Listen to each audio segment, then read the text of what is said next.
L'année 2022, qui est sur le point de s'achever, a été marquée par l'élection présidentielle.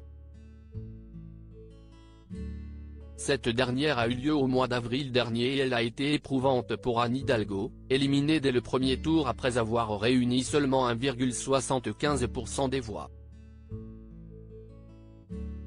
La maire de Paris n'était pas la seule candidate à avoir été rapidement relayée au second plan puisque Valérie Pécresse avait également essuyé un échec cuisant. La représentante des Républicains avait, en effet, rassemblé uniquement 4,78% des suffrages. Un score déplorable sur lequel Le Figaro revient, ce jeudi 29 décembre, étant donné que la candidate de droite n'avait sur le moment, comme le reste de ses équipes, pas anticipé l'ampleur de l'échec.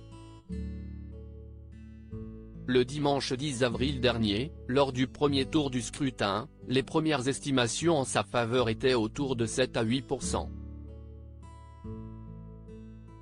De quoi inquiéter Valérie Pécresse, qui se demande, sans trop y croire, si elle risque, de faire moins de 5%. Mais plus tard dans la journée, depuis son QG d'un soir, installé à la Maison de la Chimie, à Paris, la femme politique s'est rendue compte qu'elle était en dessous de ses espérances, dans les nouveaux sondages. On est dans la merde, n'avait-elle pas pu s'empêcher de lâcher, avant que les résultats définitifs ne soient révélés? Supérieure à elle, l'évolution physique de Valérie Pécresse. De militants qui ont répondu présents à l'appel de la candidate de La Raison. La candidate LR s'était alors rendu compte que sa défaite aurait un coût, politique et financier, qu'elle allait devoir assumer, comme le précisent nos confrères. Et après l'heure des regrets, est donc rapidement venue, pour celle qui s'était endettée personnellement, l'heure de rembourser l'argent perdu durant cette campagne présidentielle. Pour rappel, il manquait 5 millions d'euros dans les comptes des Républicains.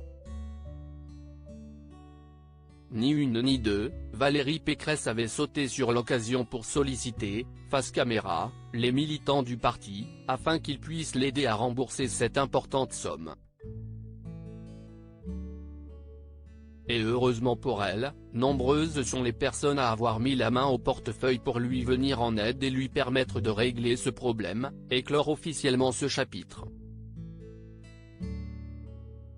Article écrit avec la collaboration de 6 médias Crédit Photo, Jonathan Reboa Panoramique.